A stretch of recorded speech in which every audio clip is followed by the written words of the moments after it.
Good morning children.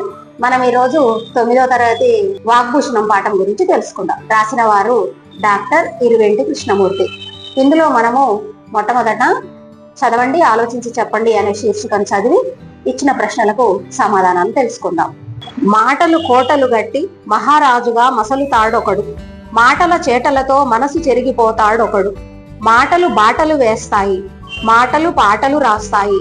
మాటలు లేకపోతే కవిత లేదు, గానం లేదు, నాగరికత లేదు, నవ్యత లేదు, జాగృతి లేదు, చైతన్యాకృతి లేదు. వెలుగును చూపించేది, విశ్వాన్ని నడిపించేది వాక్ శక్తి, వాగ్రక్తి. రాసిన వారు వేముగంటి నరసింహాచార్యులు. ప్రశ్నలు చూడండి. ఈ కవితను ఎవరు రాశారు? ఇది దేని గురించి చెప్తుంది? ఈ కవితను వేముగంటి నరసింహాచార్యులు రాశారు. కవిత వాక్కు యొక్క శక్తిని చెప్తుంది. మాటల గొప్పతనం ఏమిటి? మాటలు ఈ కవితలో ఏం చెప్తున్నాడంటే మాటలు బాటలు వేస్తాయి. కవిత్వం, మాటలు లేకపోతే కవిత్వం లేదు, మాటలు లేకపోతే నాగరికత లేదు, నవ్యత లేదు. మాటలతోటే పాటలు, సంగీతం, జాగృతి, చైతన్యం కూడా లేదు మాటలు లేకపోతే అని కవి చెప్తున్నాడు. మంచిగా మాట్లాడడం అంటే ఏమిటి?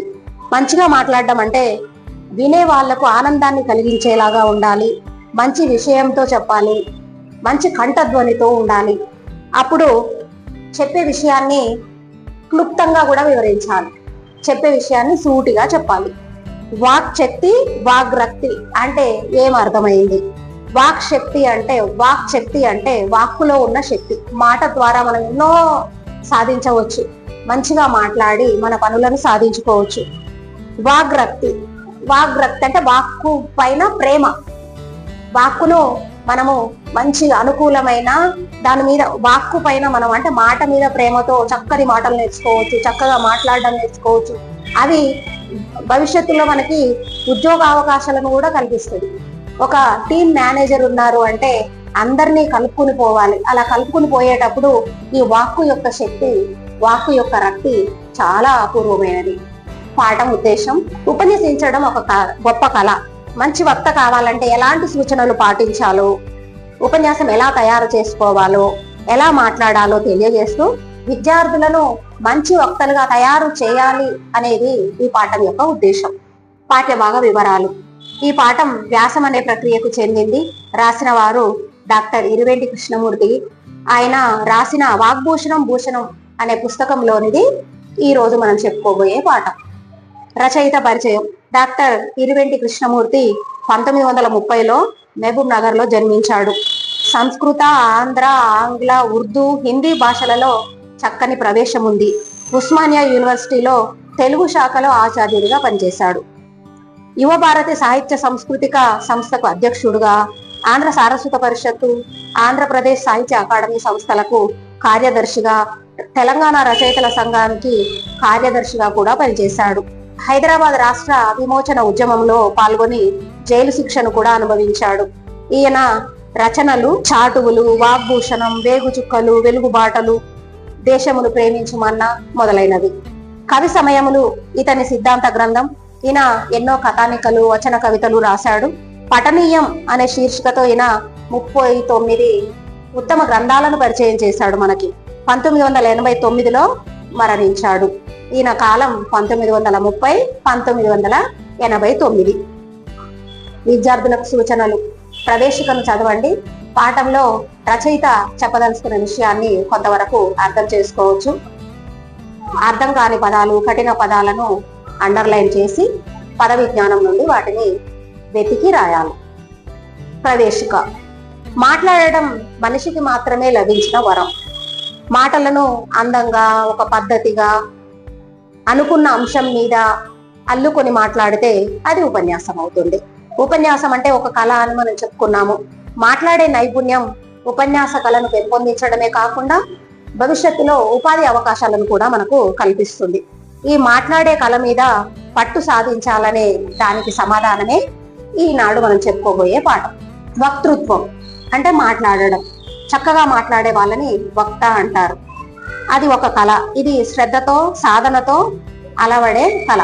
అంటే మనము స్వతహాగా పరిసరాల ద్వారా మనం మాట్లాడడం నేర్చుకుంటాం, కానీ ఆ మాట్లాడడం కాదు ఇది. కొంచెం ఎదుటి వ్యక్తులను సమ్మోహితం చేసేలాగా మాట్లాడడం, ఎదుటి వ్యక్తులను ఆకట్టుకునేలాగా మాట్లాడడం అనేది ఎలాగో తెలుసుకుందాం. ప్రతి మనిషిలో అంతర్లీనంగా ఒక శక్తి ఉంటది. దాన్ని మనము గుర్తించి అభ్యాసం చేసినప్పుడే వక్త అవుతాడు. అన్ని శక్తి సామర్థ్యాలకు కూడా కేంద్రం మనసు. ఎన్నో శక్తులు ఆ మనసులో నిక్షిప్తమై ఉంటాయి. వాటిని మనము ఉత్తేజితం చేయాలి, వాటిని మేలుకొల్పాలి. అలా చేయడం వల్ల ఆ మాటలు, ఆ శక్తి మనల్ని ప్రభావితం చేస్తాయి, తన మహిమలను కూడా ప్రదర్శిస్తాయి. జీవితంలో ఏదైనా సాధించాలనుకుంటే, ముందుకు సాగాలంటే ఇతరులను ఆసరా చేసుకునే అలవాటు మానుకోవాలి. మనలోని ప్రత్యేకతను మనము ప్రదర్శించాలి. అలా తనకు కలిగిన భావాలను శక్తివంతంగా అవతలి వ్యక్తులకు చక్కగా చేరే విధంగా చేసేది మాటనే. సంఘంలోని ఎన్నో అపోహలను, దురాచారాలను పోగొట్టేది మాటనే. దేశాన్ని, సంఘాన్ని కలవరపెడుతున్న సమస్యలకు పరిష్కారాన్ని చూపేది కూడా మాటనే. మౌనంగా ఉంటే సమస్యలు పరిష్కారం కావు. జీవితంలో మాట నిర్వహించే పాత్ర అమోఘమైనది. కొంత సాహసం చేయాలి, కొంత ప్రయత్నం చేయాలి. మనలోని చదివే ఆసక్తిని పెంపొందించుకోవాలి. ఎక్కువ పుస్తకాలు చదివితే మనకు పదజాలము, సమాచారము తెలుస్తుంది. కాబట్టి మనం మాట్లాడే విషయంలో దాన్ని ఉపయోగించుకోవచ్చు. సాహసం చేయకపోతే ఎప్పుడూ మనిషి ఆధారపడే జీవిగానే ఉంటాడు, దుఃఖాన్నే అనుభవిస్తాడు, దాస్యానికి తల ఒగ్గుతాడు. ఒకరి కింద పనిచేసే అవసరాలే ఉంటాయి తప్పితే మనం సొంతంగా మన ప్రతిభను బయటికి తీసే అవకాశాలు తక్కువ. మనిషి అభివృద్ధి మార్గంలో ప్రయాణం చేసేటప్పుడు ఎదురవుతున్న కష్టాలు, తనని వరించే విజయాలు ఇతరులకు సరియైన పద్ధతిలో చెప్పడం వల్ల సమాజంలో మిగిలిన వాళ్ళకు కూడా అది ఉపయోగపడుతుంది. బహిరంగంగా మనము ఒక మనిషి మీద ఒత్తిడిని తీసుకురాగలం కానీ మానసికంగా కాదు. కనుక ఈ మాట అనే శక్తి మన ప్రయోజనానికే కాకుండా సమాజానికి కూడా ఉపయోగపడుతుంది. వాక్ శక్తి అనేది మనిషికి వరం. మనిషికి, పశువుకి తేడా ఒక మాట వల్లనే కలుగుతుంది. మనిషి మాట్లాడగలడు, విచక్షణ జ్ఞానంతో ఆలోచించి ఏదైనా నిర్ణయాలు తీసుకోగలడు. మనిషికి, పశువుకు సమానంగా ఉండే లక్షణాలు ఆహారం కోసం నోటిని, శ్వాస కోసం ముక్కును ఉపయోగించడం. ఇది సృష్టికర్త ఏర్పాటు చేసింది. అయితే మనిషి తన తెలివితేటల వల్ల భాషను సృష్టించుకున్నాడు. ఇది సహజంగా ఉన్నది కాదు. భాష అనేది, మాట అనేది సహజమైనది కాదు, కృత్రిమం. మనము తయారు చేసుకున్నదే మన వెసులుబాటు కోసం. మనము మన అభిప్రాయాలను, మనలో ఉన్న ఆలోచనలను ఎదుటి వ్యక్తికి తెలియజేయడం కోసం మనము ఈ భాష అనే మాధ్యమాన్ని సృష్టించుకున్నాం మనమే. ఆ భాషలో నైపుణ్యాన్ని సంపాదించుకోవడం మన చేతుల్లోనే ఉంది. భాషా ప్రయోగం ఎన్నో రకాలుగా ఉంటుంది. అందులో మాట్లాడటం ఒకటి.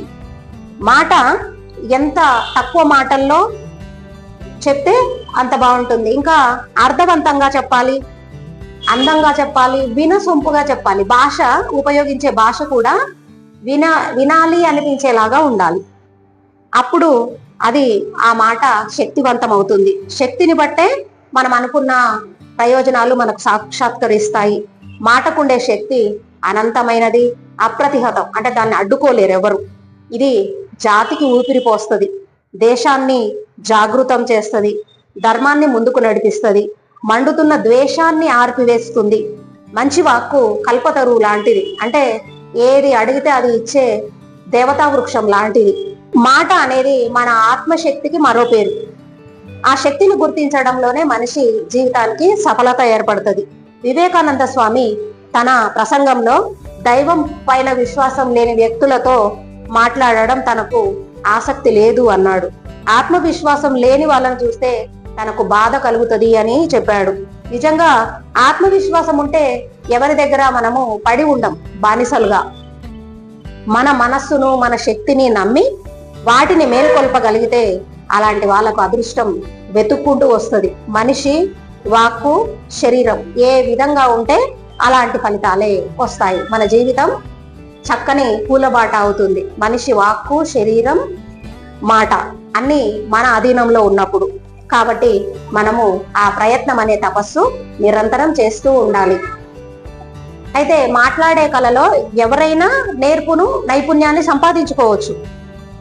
లెక్కలు చేసేవాళ్ళు, వ్యాపారం చేసేవాళ్ళు, వైద్యులు, న్యాయవాదులు, కమిషన్ ఏజెంట్లు, హోటల్ వాళ్ళు, సాంఘిక కార్యకర్తలు, రైల్వే పని వాళ్ళు, ప్రచురణకర్తలు, ఇంకా ఎన్నో వృత్తులలో ఉన్న వాళ్ళు ఈ మాటను అభ్యాసం చేయవచ్చు. చక్కని ఉపన్యాస కళను అలవర్చుకోవచ్చు.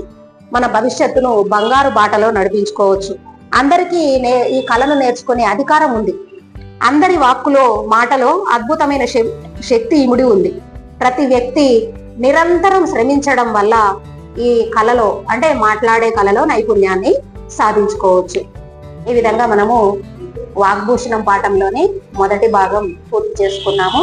తర్వాత వీడియోలలో మిగిలిన పాఠాన్ని కూడా చెప్పుకుందాము.